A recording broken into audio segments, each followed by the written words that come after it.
To musi być to ad tutaj. Clear the set. Hello and welcome to Knowing the Background.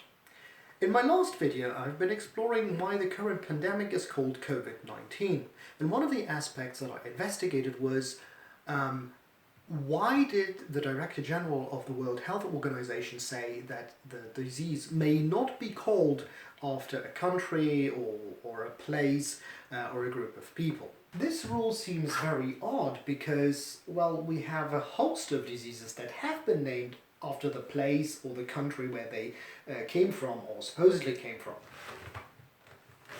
Now on that occasion I promised to explain two of the diseases on that list, which was Rickets, which in Poland used to be called the English disease, and as well Syphilis, which in many countries is called the French disease.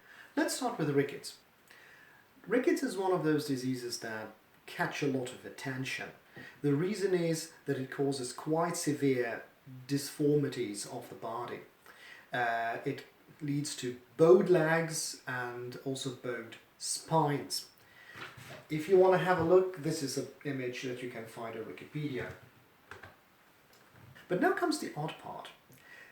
Rickets is caused by malnutrition, specifically, most of the time, by a deficiency of vitamin D. So therefore it can basically appear anywhere and not in one country specifically. It cannot start in one country and then spread like an epidemic. So why English disease? Well, the answer is industrialization combined with capitalism. Well, at least laissez-faire capitalism. Let me explain. As we all learned in school, I assume, during industrialization, those more than 80% of the population that used to live on the countryside and most of which were producing food started to move to the cities. As a sudden, the majority of the population were factory workers. Now, that in itself doesn't cause malnutrition, because what happened at the same time during industrialization was a tremendous increase of the output of food production. That's the reason why people were able to move to the cities in the first place. That means while all countries that are considered to be modern went through the process of industrialization, including this movement of people from the countryside to the cities, but they did not necessarily experience a surge in rickets. So why did it happen in England? The secret ingredient is crime. Well, not exactly. As I said, it's industrialization plus laissez-faire capitalism. Now, laissez-faire capitalism is a term that you probably heard in history lessons at some point, but let's recap briefly. Laissez-faire is French and means let them do, let them act. And it basically meant it was a capitalism where anything went. I mean, now obviously there was a legal system, there was penal law and there was civil law, but there was very little legislation, if any, that related to the relationship between the factory owner and the workers. The assumption was, well, it's a contract and the worker and the factory owner, they will just simply arrange whatever they will arrange. The working times, the pay, anything else, the working conditions, and if the workers don't accept them, then they can just, go somewhere else. It's free market forces that's going to create the best conditions. But somehow that didn't really work out well. Think about this. No health insurance, no retirement funds, no regulation how many working hours you may work each given day or in total. No provisions for vacation, not to say paid vacation. And also no workers' unions.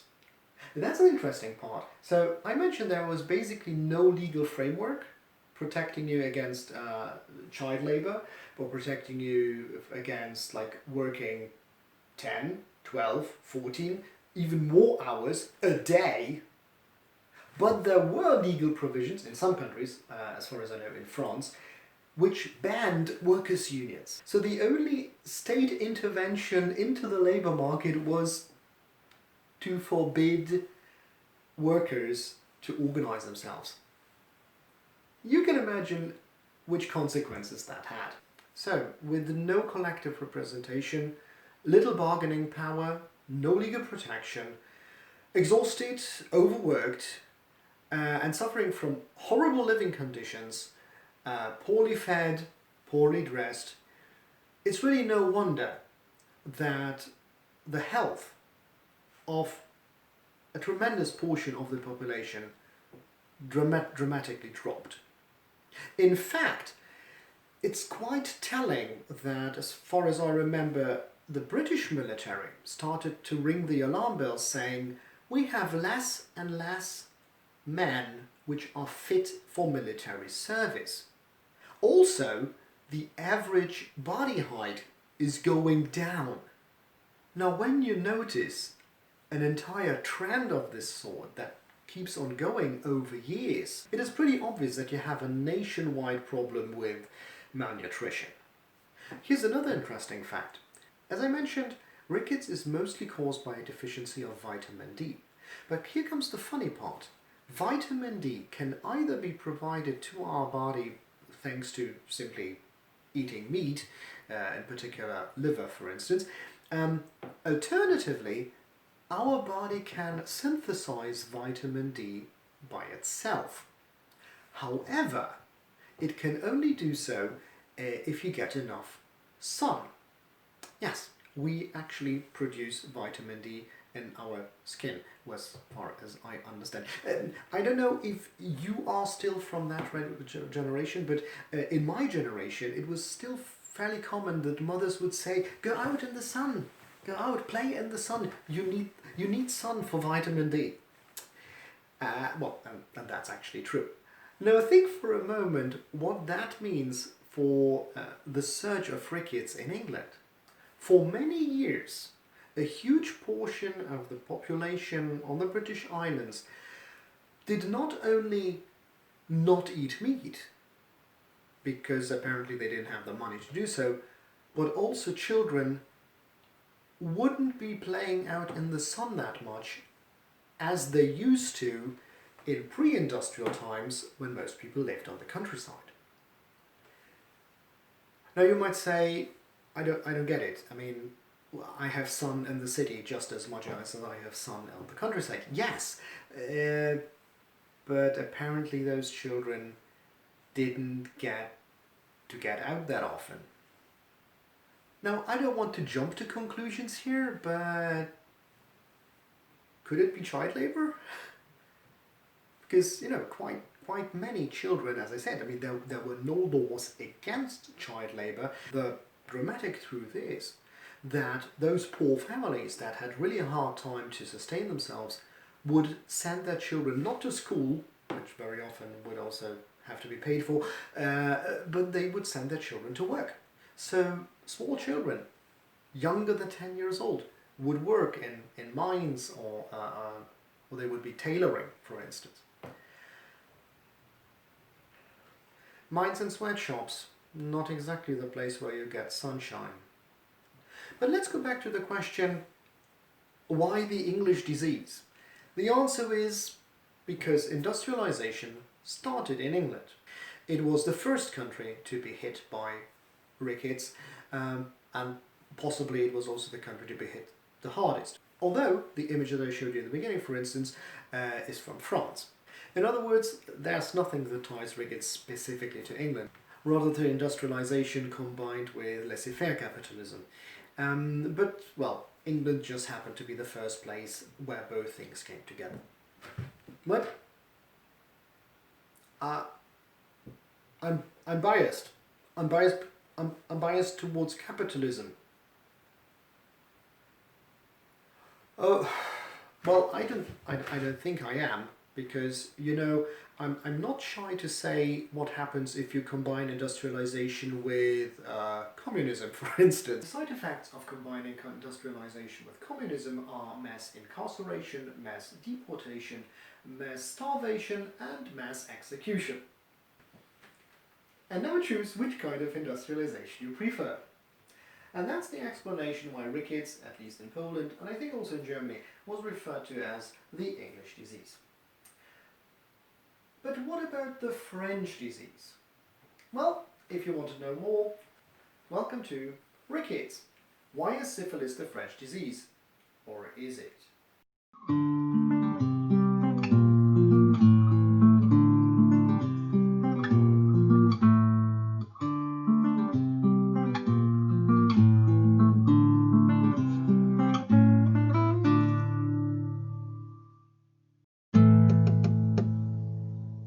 Number 1. The wrong explanation. When my father explained to me when I was, I think, still a child that syphilis is referred to as the French disease, it made a lot of sense to me. You know, Paris is referred to as the city of love, French is referred to as the language of love, kissing someone with your tongues touching is called French kiss, and oral sex is referred to as French love. So in other words, there is a very strong connotation of everything French with love and sexuality. And so I thought, because syphilis is a sexually transmitted disease, a STD, well, it kind of makes sense.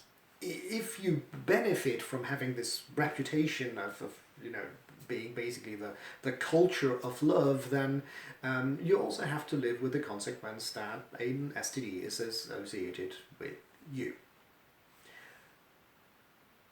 But that's not at all where the name comes from. No, that's not it. Why not? Well, because it's not called the French disease everywhere. You know, there are quite many countries where it has completely, or had completely different names. You know, like these ones. Now, I wouldn't exactly associate any of these countries with love, despite all my sympathy for my home country, except maybe Italy. Therefore, I think it's safe to say that syphilis was not referred to as the French disease because it's a sexually transmitted disease. So what is? Number 2. The other wrong explanation. One of the explanations that kept popping up was that people simply called it after the country that was their respective enemy. In some cases, it was even stated that this was just blaming the respective enemy. For instance, in the Netherlands, syphilis was referred to as the Spanish disease. And that pretty much came at hand because the Dutch Protestants, which were fighting for the independence of the Netherlands from Spain, could portray it as the illness of those decadent, rich Spaniards that tried to subdue us. But there's one problem with this explanation. Why it seems to make sense in the relation between the Dutch and the Spanish, it doesn't really make sense in most of the other cases. And I would say that there are two problems with this explanation. The first one is lacking reciprocity. You know, if it were really true that every given country named syphilis after the country that they consider to be their arch enemy, then shouldn't the blame game go both ways? You know, if the Dutch called it the Spanish disease, shouldn't the Spanish call it the Dutch disease? If the Spanish call it the Portuguese disease, shouldn't the Portuguese call it the Spanish disease? And so on and so forth. And yet, most of the time, that's not the case. So Germans called it the French disease. The French did not call it the German disease. Russians called it the Polish disease, but the Polish did not call it the Russian disease. But maybe the reason is that just because you consider someone to be your arch enemy, they don't have to consider you to be their arch enemy.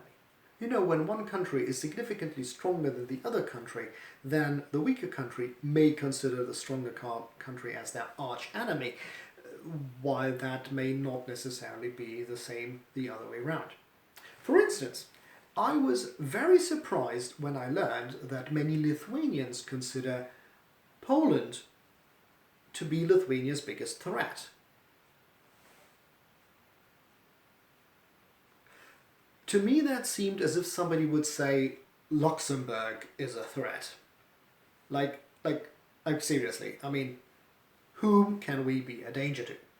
Now, I took the time to compare both countries with regard to their size and their population and their GDP and their military strength, but come on, seriously? Does it even matter? I mean, even if Poland was like, 10 times bigger and it had 20 times the population, about 100 times bigger military, is it realistic? I mean, what would Poland possibly do? Like buy Lithuania? Or invade it? Today?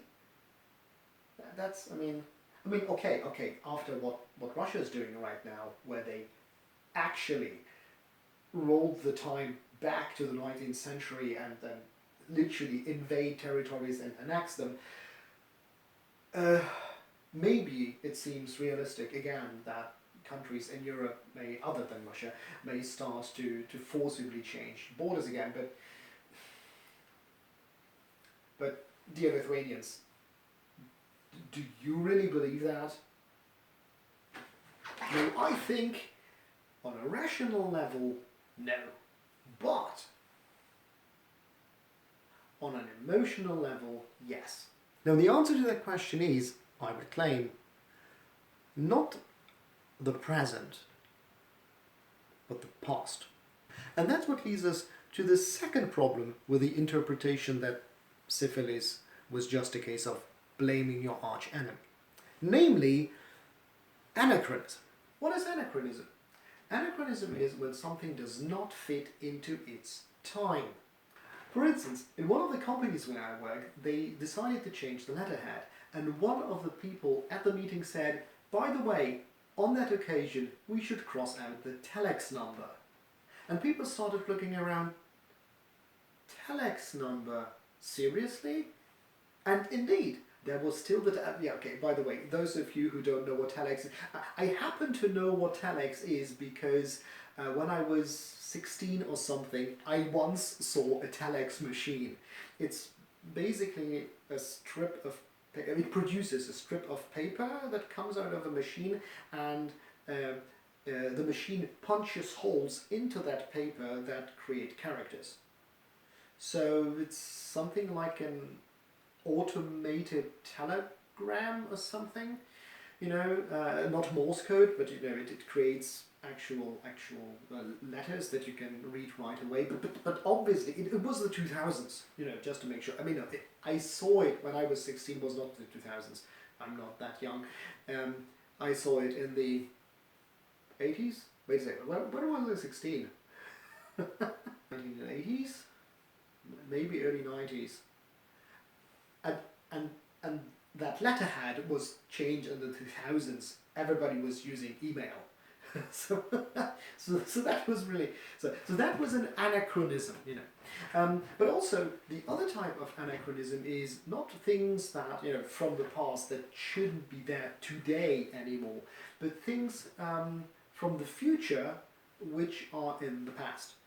Now, unless we prove that there actually is time travel, this doesn't happen in reality, but it happens in stories. So for instance, if you would have, let's say, a story about the Middle Ages and somebody would have a cell phone, then obviously that would be an anachronism. Now, why do I say that anachronism is a problem to this, arch-enemy hypothesis? The reason is that if you look at the list at who blamed who for syphilis, it mainly makes sense from today's perspective, but it doesn't exactly make sense from the perspective of 500 years ago.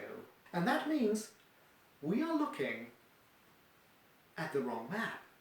We should be looking at the map from 1495. And now let's look at some details. In 1495, have the Russians regarded Poles as their arch enemy? Now, already from today's perspective, this seems pretty odd. Poland a threat to Russia? Really? Now, if you happen to know one thing or another about Polish history, you may know that the Kingdom of Poland and the Grand Duchy of Lithuania merged into one country, and that created the largest country in Europe for a certain while. You may even know that this united Polish-Lithuanian Commonwealth fought wars against Russia quite successfully, actually also wars of expansion, culminating in the occupation of Moscow itself. And in fact, when Putin recently, that's only a couple of years ago, but when Putin changed the national holiday from the October Revolution to, today's date, which I don't remember, he took the day on which the Polish troops were driven out from the Kremlin. But both events happened significantly later. So assuming that the Russians were afraid of Poland around 1495 would be an anachronism, because these are events that haven't happened yet. What you have to take into consideration is that the territories that later on became Russia came under Mongol rule and have been ruled by Mongols for about 250 years in a pretty brutal way. Interestingly, the time when the Mongols/Tatars ceased to be the main threat to Russia happened more or less around that time when syphilis appeared. However, that was a gradual process. Usually the year 1480 is considered to be the symbolic end of Mongol rule over Russia. Emissaries of the Golden Horde went to Moscow and demanded that Russia should pay its tributes. But instead, they were simply thrown out. What followed was a punitive expedition which ended nowhere. Specifically, the Russian and the Mongol army stood on two sides of the river, and the Mongols decided not to try to force it. So, the Mongols retreated, but that doesn't mean that they will never come back. In 1487, Kazan was conquered by the Russians, but that didn't mean the end of the Golden Horde. The Golden Horde came to an end after its capital, Sarai, was destroyed in 1502. However, that was done by another group of Tatars, the Khanate of Crimea. So, not only did the Golden Horde come to an end after syphilis arrived in Russia, but also it was done by another Tatar organization, which means the Tatars were not gone entirely. They certainly stopped to be that arch-nemesis that they were for almost 300 years, but they were not out of the picture. That means at the time when syphilis reached Russia, Russia was still in the process of liberating itself from the Mongols, and it was not yet definitive that the Mongols are never going to come back. That's why I don't think that the Russians back then already considered Poles to be their arch enemy. Thus, if naming syphilis would be pure finger-pointing, I am almost certain the Russians would have called it the Mongol disease, which they didn't. On the other hand, the term Polish disease could have developed sometime later. For instance, even the Terrible supposedly referred to syphilis as the Polish disease, and he waged war against the Poles and Lithuanians, so maybe it's a term that indeed developed also against the background of this enmity. If you are Russian, or at least speak Russian and are interested in history, and you could figure this out, that would be very interesting. Knowing when the term Polish disease was coined in Russia for the first time, when it appears in documents for the first time, that would be a strong indicator if the term was coined against the background of political tensions or independent from that. If you figure something out, please leave a comment on YouTube or send me a message on my Facebook channel. But otherwise, I am so far not convinced that political tensions and regarding Poland as Russia's main enemy was the motivation for this name. But what if we move a little bit further west? What about the Polish-German relationship? Now you might think that this is an easy one. Poles and Germans have been at war always, right? I mean, the first recorded interaction between Poland and Germany, as far as I know, is the Battle of Cedynia. A battle. Not exactly the friendly way to say hello, when a Brandenburgian army entered Polish territory and was beaten back. What followed were 2 centuries of uneasy neighborhoodship, if that's a proper word. by which I mean wars and then truces again and a deep invasion into Silesia led by an emperor, beaten back, but also Polish invasions of the German territory. We're talking about the first 2 centuries of being neighbors. And then it got even worse. In a period when Poland was fractured into several territories, it lost Pomerania and Silesia to its western neighbor. But probably worst of all were the Polish divisions carried out by Prussia, Russia and Austria. And most recent, we've got the horrible events of World War II, when university professors have been killed because the Nazis wanted to exterminate the Polish intellectual elite. Or the Warsaw Uprising, when civilians have been killed in cold blood by the thousands. And afterwards, the entire city, in particular its most valuable architectural gems, were supposed to be destroyed on the order of Hitler. So there should be no doubt that Poles and Germans are arch enemies throughout the centuries, right? Again, let's not commit the mistake of anachronism. Let's look at the political situation as it was around 1495. Now, first of all, the Holy Roman Empire of German nation, which for a certain time was unquestionably the most powerful state in Europe, at that time has already been fairly weak. The reason is, oh well, I probably could make an entire video about that too, but summing things up briefly, what's very unusual about the Holy Roman Empire of German nation, apart from its cumbersome name, is that the kings have been elected. By whom? By a small group of 7 electors. And now imagine what that means. We have 7 fairly powerful families.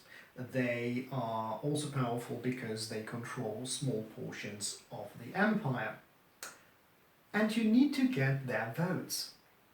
So what started to happen on a regular basis is that whenever someone wanted to be elected king, they had to persuade those electors, and usually that meant more and more concessions. As a result, the power of the emperor was steadily declining. Oh, and by the way, if you wonder why I speak of king and emperor, that's because the electors elected the king of Germany, but then the king had to go to the Pope in order to be elected emperor. The result was very often some sort of tourism to Italy, by which I mean an entire German army is invading Italy every time. Actually, I wonder why the popes didn't just on a regular basis say, okay, if you're the king of Germany, then you're also the emperor. I apologize for not having investigated this prior to this video, but you know, I like to get it out in less than a month. Anyhow, while the Holy Roman Empire of German nation was, at the time that we're talking about, still undeniably huge, it was not a dangerous, expansionist, militarily aggressive country anymore. And that's why, in this time, in Poland, nobody really worried about the Germans. Oh wait! They actually did. I have forgotten about this little bit here. The Teutonic Order. Oh boy, I could make an entire series of videos about the Teutonic Order, but let me just break it down. The time when Syphilis appeared, Poland had about 200 years of troubles with the Teutonic Order. You remember when I mentioned that there was a period when Poland was divided internally, and in this time it lost Pomerania and Silesia? It was also this time that one of the local dukes, the Masovian duke to be more precise, requested the help of the Teutonic Knights because he had a problem that he wasn't able to solve.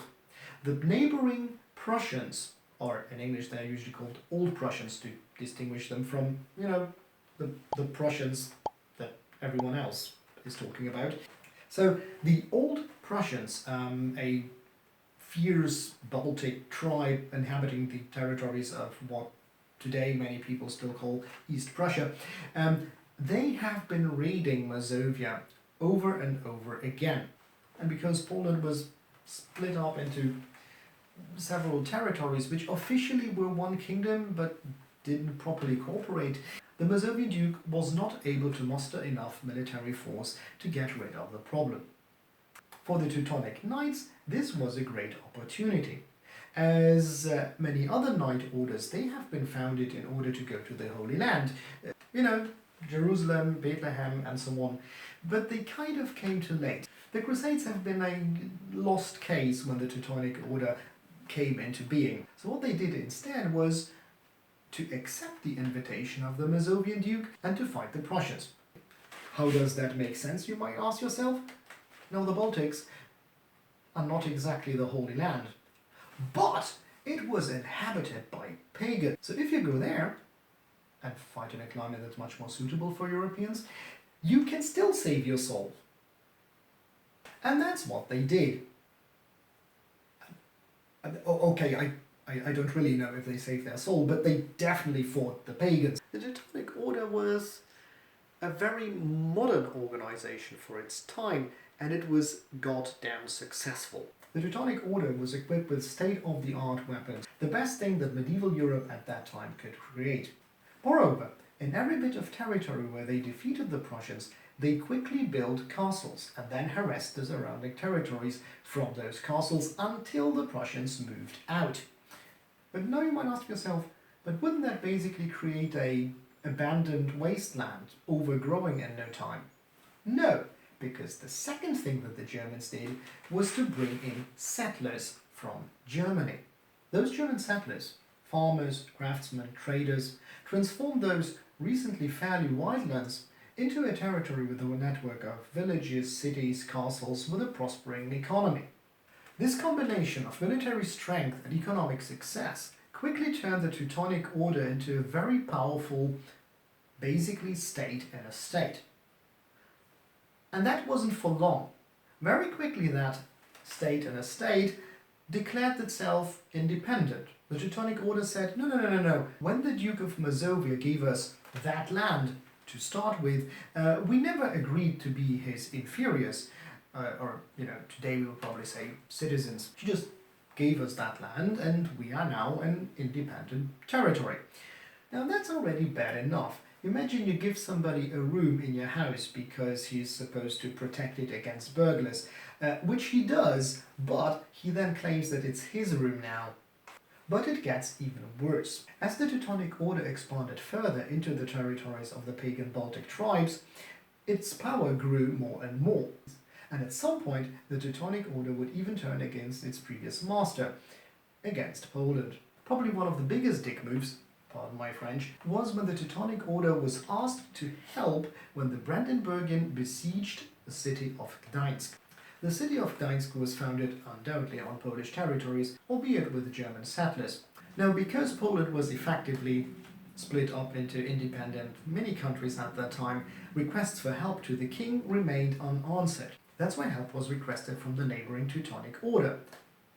The Teutonic Order came, has beaten back the Brandenburgians and took over the territories, the city, and sacked it. The destruction was so severe that the Teutonic Order had to refound the city of Gdańsk again.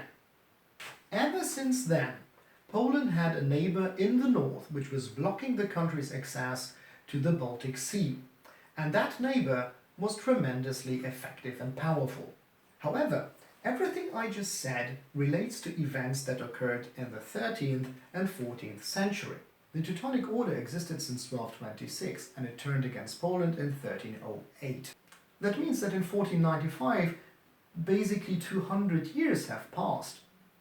And in that time, a lot has happened. Among the most important events that occurred in those 200 years are probably, number one, Poland was reunited, and secondly, when the Polish royal line died out, the nobility has decided, after a short interlude with the Hungarian king, that the Lithuanian ruler should become king of Poland. Now, today it seems absolutely unthinkable. You cannot just elect the president of Mexico to also be the president of the United States, nor the other way around. And also, in the Middle Ages, this was a fairly unusual thing to happen. But it happened from time to time. If you happen to know about the history of the British Islands, you will almost certainly know that at some point the Parliament of England decided that the King of Scotland should also become the King of England. And then, as a sudden, both countries have been ruled together. And wow, you have no idea how profound that was a change for the history of Europe in general. You know, you had that mid-sized country called Poland, but that country was cut off from the sea, so it had a limited power. The neighboring country, the Great Duchy of Lithuania, was huge, but they were economically fairly weak, and both countries had one problem: the Teutonic Order, which was, as I explained, fairly effective and modern and strong. Now, both countries have been united under one ruler. Also, the Grand Duke of Lithuania agreed to become Christian. Otherwise, becoming King of Poland would have been impossible. As with all countries in Europe that at some point decided to become Christian countries, this was not just a label change. It meant a tremendous step forward in civilization. It meant that a network of churches and parishes was organized. It meant a proliferation of scripture. And that in turn meant that the given country was now plugged into the knowledge network of medieval Europe. And because both countries joined forces because of having the same enemy, what followed soon after was a war against the Teutonic Order. The culmination of that war was the Battle of Tannenberg/Grunwald. Now, I'd eagerly talk about the battle in itself, but we're here for language reasons. Anyhow, what's important to know is that this, one of the greatest battles of the Middle Ages, has been lost by the Teutonic Order. This started the gradual decline of the Teutonic Order and the rise of Poland and Lithuania in personal union. What is important to know is that the personal union between Poland and Lithuania kept going. That means successive rulers of Lithuania have been elected kings of Poland. Thus, both countries kept being ruled by the same person. As a result, both countries constituted a joint military force for the next decades to come. As a consequence, Poland and Lithuania kept gaining ground, both literally and in terms of economic and military strength, while the might of the Teutonic Order was more and more decreasing. An important milestone in this important shift of power away from the Teutonic Order and towards the Polish-Lithuanian coalition, if you like, was the 13 Years' War. The 13 Years' War was quite a peculiar event because it started with basically a rebellion of the predominantly German inhabitants of various territories within the state of the Teutonic Order. Various cities rebelled against the Teutonic Order and pledged their allegiance to the Polish king/Grand Duke of Lithuania. What followed were, as the name suggests, 13 years of war, in which the Polish-Lithuanian ruler supported the rebels. Eventually, the war was won in 1466, and Poland regained access to the Baltic Sea. That was quite significant, both geostrategically as economically. But what's the situation around 1495, when Syphilis arrives? Now, it should be mentioned that 30 years later, in 1525, the state of the Teutonic Order comes to an end. The Teutonic Order has been defeated on the battleground over and over again, but still kept going. Now, it was losing members. Remember, it was a Knights' Order that was established in the time of the Crusades. Now, almost 3 centuries later, nobody was going on crusades anymore. Not even into the conveniently close territories in the Baltics. Also, a huge portion of the German population was converting to Lutheranism. But the order was Catholic. Thus, the end of the once super powerful Teutonic Order was not a gigantic battle that ended an epic war. It ended with the last Grand Master swearing allegiance to the Polish king, disbanding the order, converting to Lutheranism, and thus becoming a normal, secular aristocrat. But wait, I am breaking my own rules here. Anachronism. Don't read history backwards. The fact that the Teutonic Order comes to a definite end in 1525 shows where the decline of the Teutonic Order was going to. But in 1495, the state of the Teutonic Order was still there, and for that reasons the Germans could still have very well been perceived by the Poles as the main enemy. Then again, after the 13 Years' War, it seems that Polish attention was shifting elsewhere. The Crimean Tatars have been perceived as a threat because they repeatedly raided the territories of the Grand Duchy of Lithuania. The political elites of Poland, on the other hand, were quite often interested in Moldavia. So if I would have to make a guess, if in the time when Syphilis arrived in Poland, the Germans have been perceived as Poland's arch enemy, I would answer with, I wouldn't be so certain. Possible, yes, but not that evident as one might think from today's perspective. Okay, so for Russia, I am almost certain that they didn't call syphilis the Polish disease because of the enmity between both nations. When it comes to Poland and the German disease, it's possible, but not yet quite convincing. But wait a second. What about Germans calling it the French disease? Do we really want to investigate yet another case? Okay, I mean, 3 is a good number. Let's investigate that one too. So what about the relationship between France and Germany at the time we're talking about? Just as with Poland and Germany, one might think that this is a safe bet. Obviously, France and Germany have always been antagonists, always been at war. Or were they? As I mentioned about the relationship between Germany and Poland, the Holy Roman Empire of Germanation at that time has not been expansionist. The geopolitical problem for France was that the Habsburgs have been ruling the Holy Roman Empire of Germanation and Spain. This meant that whenever France was in conflict with the Habsburgs, for instance over Spanish affairs, they always had to face the threat of a two-front war. And yet my guess would be that around 1495 the French probably did not consider the Germans as something as an arch enemy. Just as much as I think that at that time the Russians would have considered the Mongols/Tatars as their main enemy, I think that France would have considered England as their main enemy. And my main argument would be the 100 Years' War. This war would range from 1337 to 1453 and would therefore last in fact even more than a century. The battles of Crécy and Azincourt, which would have a profound influence on how war would be waged in the centuries to come, were fought during that conflict. Also quite importantly, that war was fought on French soil. This meant it was devastating to France, and this is why it ingrained itself in the national memory far more than it did, I guess, on the English side, which were basically just fighting abroad. But I just realized that I'm investigating the wrong side here. At an earlier point of the video I mentioned that I don't think that syphilis was named after the respective arch-enemy because then there would be mutual allegations, which is not what we see. This is why I started to wonder if maybe it's just accusing the respectively stronger enemy.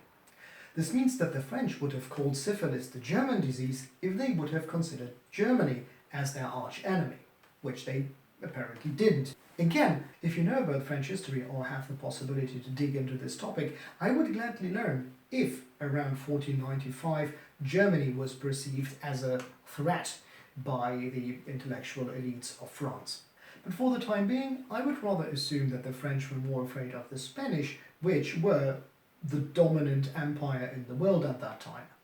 But what about Germany? Syphilis was called the French disease in Germany. So further pursuing this hypothesis that syphilis was blamed on whoever was considered the arch-enemy, did the Germans at that time consider the French as their biggest threat? Correct me if I'm wrong, but as far as I know, French expansion into German territory started only after France became an absolutist kingdom. It was ever since the Sun King that France started to conquer territories to the east. We're talking about territories like Franche-Comté and Alsatia and Lotharingia. But all of that happened much later. Also, I think that France became the boogeyman in the collective perception and the German population only after the Napoleonic Wars, when the military professionalism of the army of absolutist France got invigorated by the zeal of the French Revolution and combined with the genius of Napoleon, when the French armies marched all across Europe, from Spain in the west to Moscow in the east.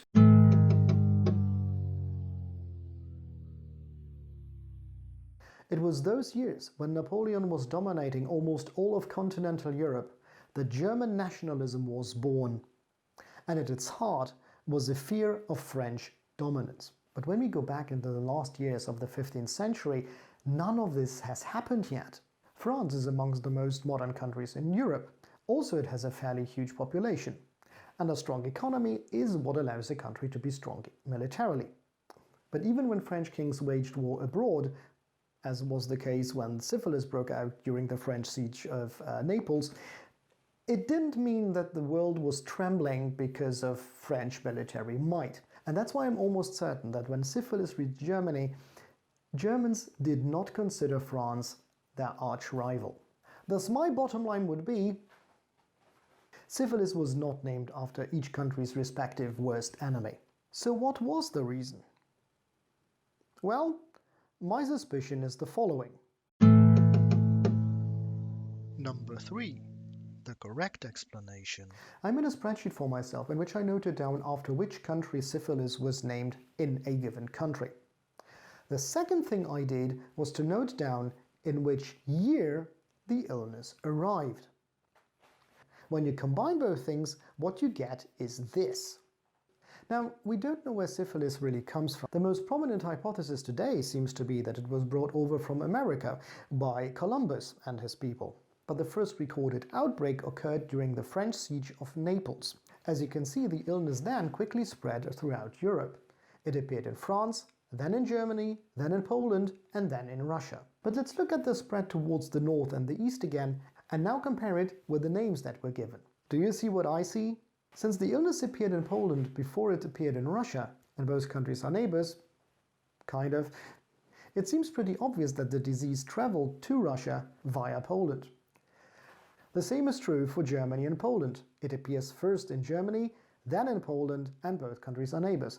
And then again, the same with France. Last but not least, or rather first, the illness appears in Italy during a French siege. And now look at the names. The French are calling it either the Italian disease or the Neapolitan disease, and in Italy it was called the French disease, just as in Germany. Remember that I said that most of the times countries have not been mutually accusing each other of syphilis? This is one of the exceptions, and it seems pretty obvious why it happened. When you're an Italian and there's a French invasion, they leave again, but they leave an illness behind. It is pretty obvious that you associate the illness that appeared during the invasion with the invader. And the same is true for the French. They went to Italy, there was an outbreak, they came back and brought the illness to France. Sure, it's the Italians' fault. I also agree that the Geneva Convention should make it illegal to infect an invading force with a sexually transmitted disease. You know, it's just not fair play. And thus my conclusion would be, when syphilis was named in a given country after another country, this was because that's where the illness came from. And I'm not even the first one to draw this conclusion. It's enough to open the English Wikipedia article on syphilis to see the statement that the illnesses were named after their real, or at least perceived, origin.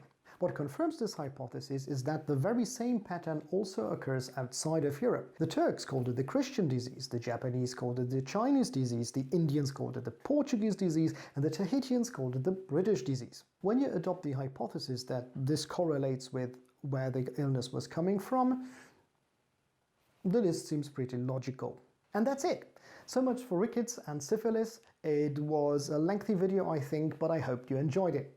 See you Like, next. comment and subscribe. You forgot to say like, comment and subscribe.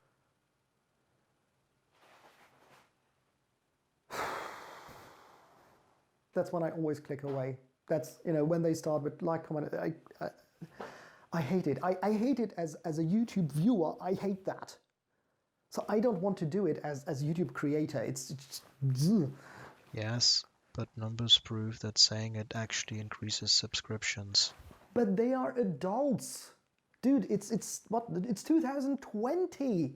How long has been YouTube around? I mean, people know that they can like and that they can comment and they can subscribe. What do you want me to do? To explain what liking is? No, it's my channel, it's my rules. I hope you enjoyed the video and I would be very lucky to see you again next time. Bye.